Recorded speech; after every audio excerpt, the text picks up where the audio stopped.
Best decision that she made, I think were a lot of the decisions that she had to make to get the financial situation of the state back into control.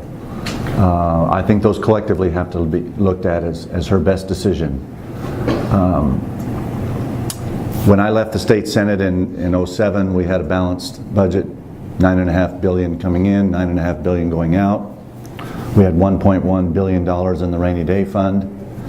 And unfortunately, in the last 2 years of the Napolitano administration, as the economy started to falter and that $9.5 billion of revenue went down to about $7.5,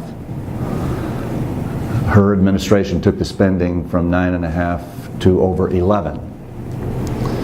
And when Governor Brewer became the governor, there was a near $4 billion deficit between the spending levels inherited from Napolitano and what was coming in the door in tax revenues.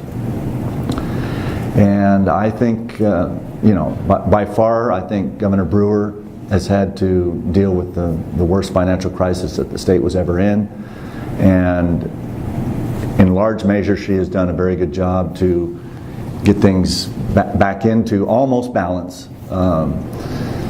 The last couple of years of the budgets, when the 1 cent sales tax was in place, actually had a little bit of a surplus. But this year's budget, and the one that the Senate and the House just passed a couple days ago, is actually back into a structural deficit. The current budget this year there's about 8.4, maybe 8.5 billion coming in revenue. The spending's at 8.8. So we're actually in a deficit this year.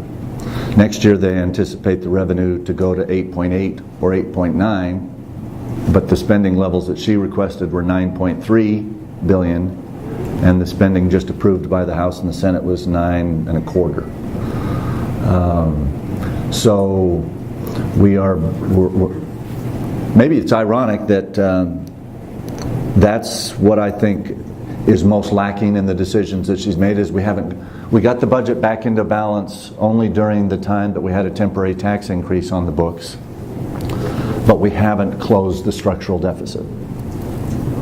And so I think maybe her best decision was dealing with the size of the problem that she had inherited from the Napolitano administration. And maybe the worst is that we didn't quite get back to structural balance.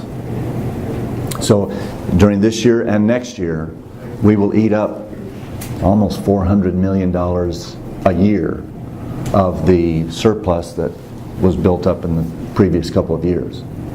And so dealing with the financial crisis but not quite getting us back into structural balance might be the best and the worst, interestingly enough. And unfortunately, you're not hearing about the fact that the budget isn't balanced. You're hearing that, oh, everything's fine. But in your own businesses, if you were spending more each year than was coming in the front door, you can't do that for long.